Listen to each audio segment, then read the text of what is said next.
Di tengah-tengah kobaran api, Wirokusumo mengambil pelepah daun aren dan menaiki, kemudian terbang melarikan diri ke utara ke arah Pajajaran dan mendarat di desa Karanglendi.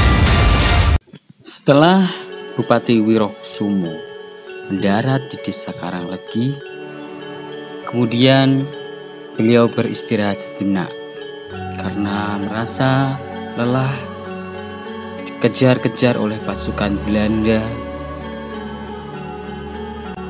sampai bajunya sangat kotor, tidak lagi seperti seorang bupati.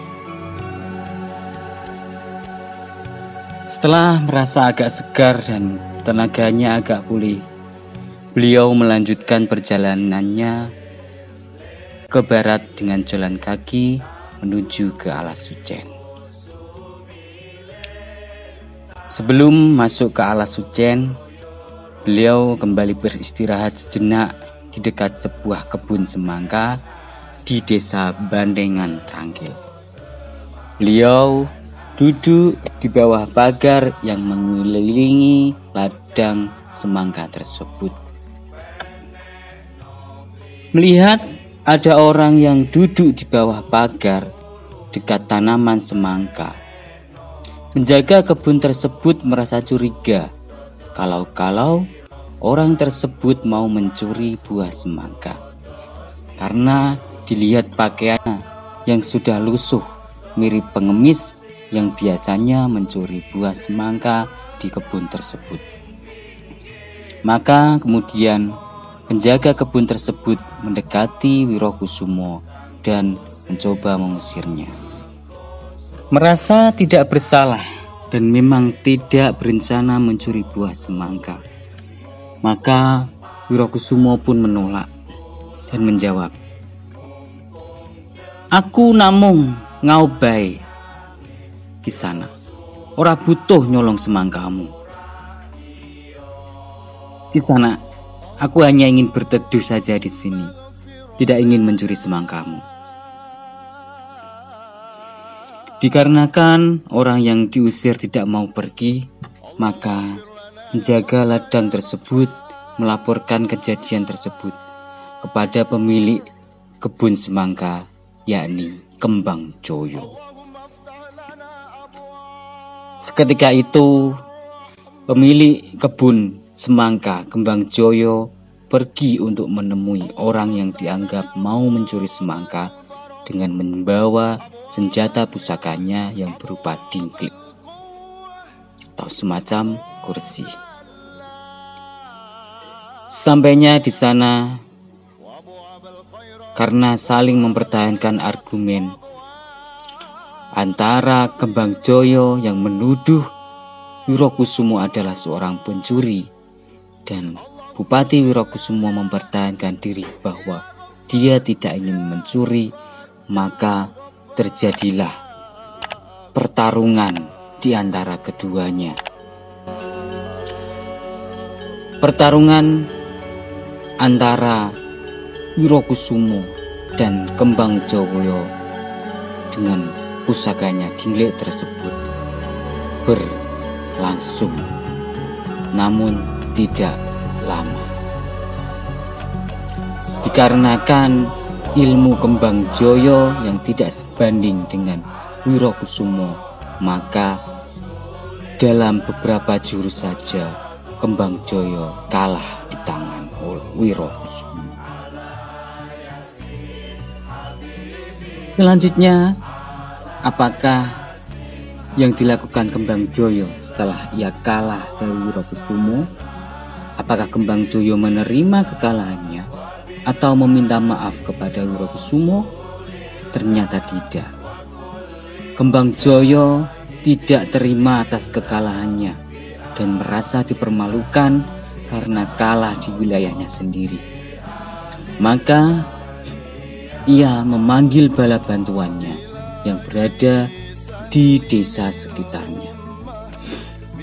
Bala bantuannya, teman-temannya tersebut adalah Penggede Mojo Asem, Penggede Mojo Agung, dan penggede Ketanen. Mereka adalah pendekar-pendekar sakti yang berada di wilayah tersebut.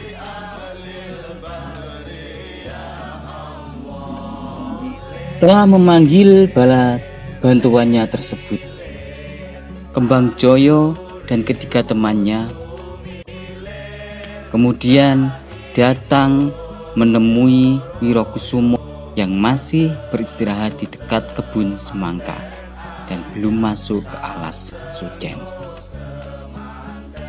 Namun ketika keempat orang tersebut menemui Wirokusumo, yang terjadi bukanlah peperangan, melainkan salah seorang di antara keempat orang tersebut, yakni penggede Mojo Asem, malah bersimpuh dan menyembah sungkem kepada Wirokusumo.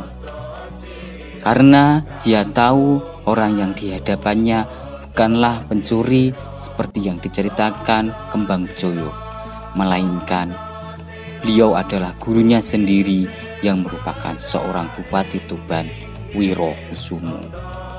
Melihat hal tersebut, ketiga temannya heran. Maka kemudian penggede Mojo Asem setelah menyembah Wirokusumo berdiri dan menjelaskan kepada ketiga temannya dan berkata, "Menika tiyang guru kawula ingkang asma Wirokusumo ingkang dados Bupati Tuban. Beliau adalah guruku yang bernama Wirokusumo yang menjadi Bupati Tuban." Mendengar hal itu, ketiga temannya pun ikut bersumpuh dan memohon maaf kepada Wirokusumo, termasuk Kembang Joyo yang sangat ingin dimaafkan. Bupati Tuban Wirokusumo yang berakhlak mulia tidak memiliki dendam atas kesalahpahaman yang terjadi antaranya dengan Kembang Joyo. Maka Wirokusumo pun meminta ketiganya untuk berdiri dan memaafkan kesalahpahaman yang terjadi. Mereka pun akhirnya saling bermaafan. Kemudian Kembang Joyo mengundang Wirokusumo ke kediamannya dan menjamunya sebagai tanda permintaan maafnya atas Bupati Wirokusumo. Di sanalah Bupati Wirokusumo bercerita kepada muridnya tentang keinginan maksud hatinya yang ingin masuk ke alas Sucen yang terkenal angker tersebut. Keempat orang tersebut heran dan hanya berpandangan, karena mereka tahu selama ini belum ada orang pun yang memasuki alas Sucen dengan selamat, apalagi tinggal di sana, seperti keinginan Bupati Wirokusumo. Mengetahui hal tersebut, Wirokusumo malah semakin yakin dan mantap untuk masuk dan tinggal di alas Sucen, sehingga sebagai tempat persembunyiannya yang aman, karena alas tersebut tidak terjamah oleh manusia.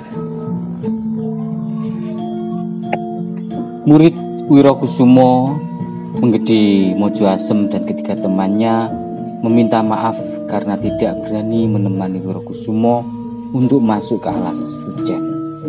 Mereka hanya mendoakan semoga Bupati Wirokusumo selamat dan tercapai apa yang menjadi maksud hatinya. Maka setelah perpisahan tersebut, Bupati Wirokusumo sendirian masuk ke dalam alas Sucen.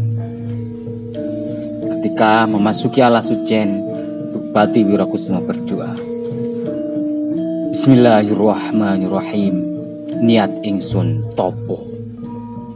Dengan menyebut nama Allah, aku berniat bertapa, yakni menjernihkan hati dan meminta kepada Allah semoga apa yang akan ditempuh diijabahi dan diberi